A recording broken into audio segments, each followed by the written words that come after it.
তো এমনি রান্না বান্না করা সহজ, কিন্তু ইউটিউবে রান্না করা এতটাই সহজ না। তো আজকে বানাচ্ছি ট্যাংরা মাছের পাতলা ঝোল। তো হ্যালো এভরিওয়ান, কী খবর, কেমন আছেন সবাই? আশা করি সবাই ভালো আছেন। তো আজকে তো ট্যাংরা মাছের পাতলা ঝোল কী করে রান্না করছি তা আপনাদের সাথে শেয়ার করছি। তো আশা করছি রেসিপিটা ভালো লাগবে। তো আমি ট্যাংরা মাছগুলো কেটে নিলাম, এবারে রান্নায় চলে আসলাম। তো কড়াইতে আমি পরিমাণ মতো তেল দিয়ে নিয়েছি, কড়াইটা গরম করে নিয়ে। আর এই যে মাছগুলো আমি কেটে ধুয়ে পরিষ্কার করে নিয়েছি।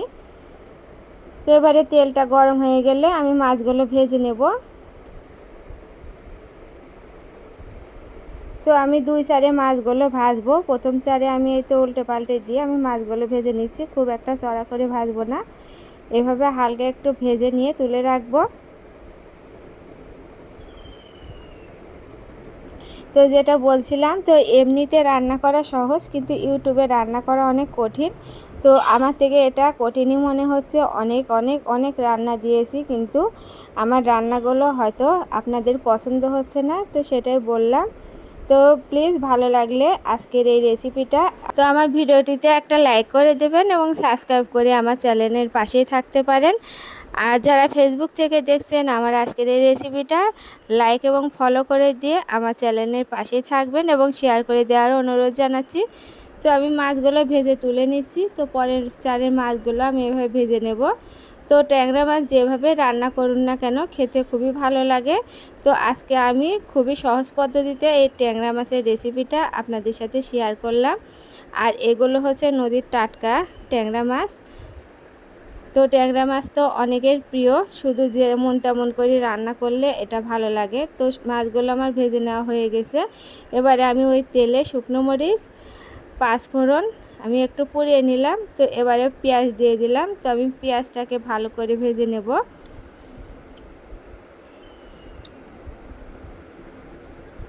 তো কিছুক্ষণ এভাবে পেঁয়াজটাকে আমি ভালো করে ভেজে নিচ্ছি। তো পেঁয়াজগুলো ভাজা হয়ে গেছে। তো এই তো আমি আলু পটল দিয়ে নিলাম, আর হলুদ লবণ দিয়ে কাঁচামরিচ দিয়ে একটু এভাবে নেড়ে চেড়ে ভেজে নিলাম। তো ভেজে নেওয়া প্রায় হয়ে গেছে। এবারে আমি ধনিয়ার গুঁড়া আর লাল মরিচের গুঁড়া দিয়ে দিলাম।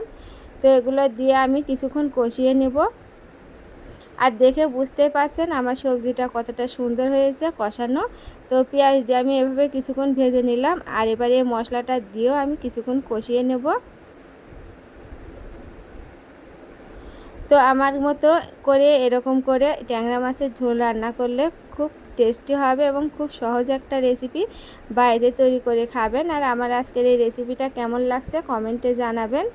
তো আমার তরকারিটা ভেজে নেওয়া হয়ে গেছে। তো আমি ঝোলের জন্য পরিমাণ মতো জল দিয়ে দিলাম।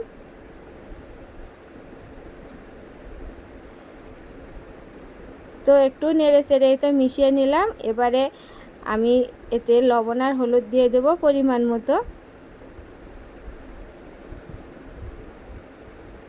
তো ঝোলটাকে আমি ভালো করে ফুটিয়ে নিয়েছি এবং আলুটাও গলে গিয়েছে। এবারে ট্যাংরা মাছগুলোকে দিয়ে দিলাম। তো মাছগুলো দিয়ে আমি আর একটু নেড়ে চেড়ে নিয়ে কিছুক্ষণ ফুটিয়ে নিলাম।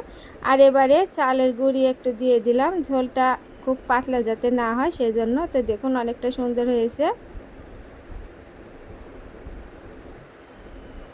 তো আজকে আমার ট্যাংরা মাছের ঝোলের রেসিপিটা হয়ে গেছে। এবারে আমি ভাজা জিরে গুঁড়ো দিয়ে নামিয়ে নেব। খুব সহজ একটা রেসিপি।